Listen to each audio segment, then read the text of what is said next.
A creation residency is a time where you are free to pursue different kinds of creative methods and really not be tied down to your other work or things at home that might get in the way of an uninterrupted period where your mind is able to really explore and experiment.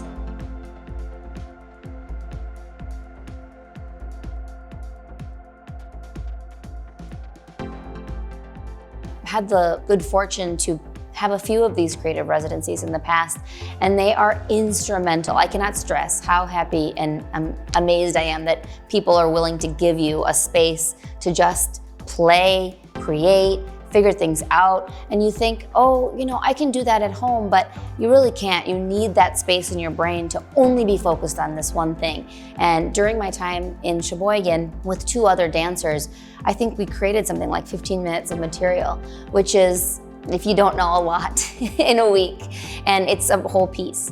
And now we get to just hone it and fix it and make it even more in our bodies.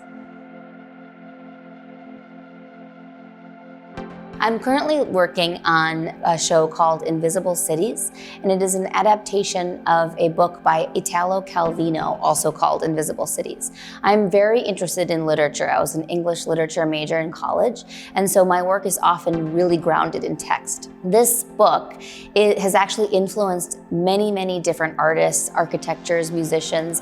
The reason I think is because each chapter is very open-ended and philosophical. You can take meaning from each chapter or each city as you would, and therefore I think you can interpret it how you see it. I like that because I don't think everything is seen the same way by every person. So then the collaborative aspect of this can really be fleshed out. My work and my aesthetic is based on the classical Bharatanatyam dance form of southeastern India.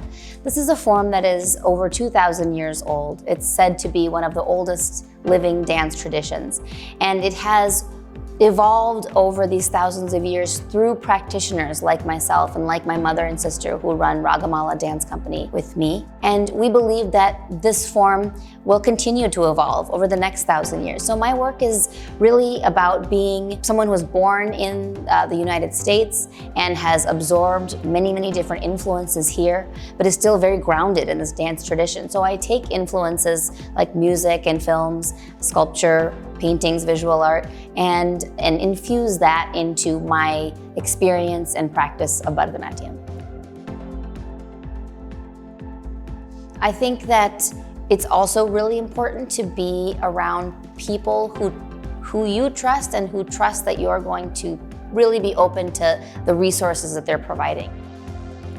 Here at the Kohler Center, there is this, it kind of is a buzzing with how much everybody loves art and how much they want to be around artists and support the work of artists, and how they understand that the work of artists is such an important part of our everyday lives, and that work that they're doing is so important.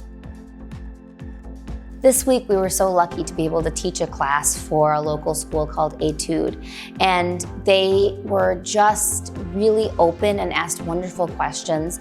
The class was a 30-minute Afro-modern class taught by Alana Morris, and then a 30-minute Bharatanatyam class that I led, followed by questions about the Invisible Cities project, about our dance forms, about our lives as artists, and really insightful questions about the forms themselves and how we bring ourselves and our work into communities around the country.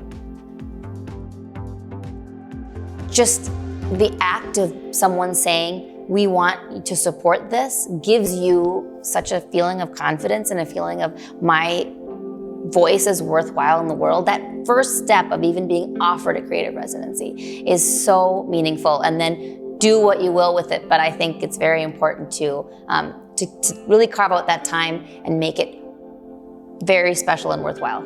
So all of these things put together is just to say that I felt so supported, and I got so much done, and it was a phenomenal week.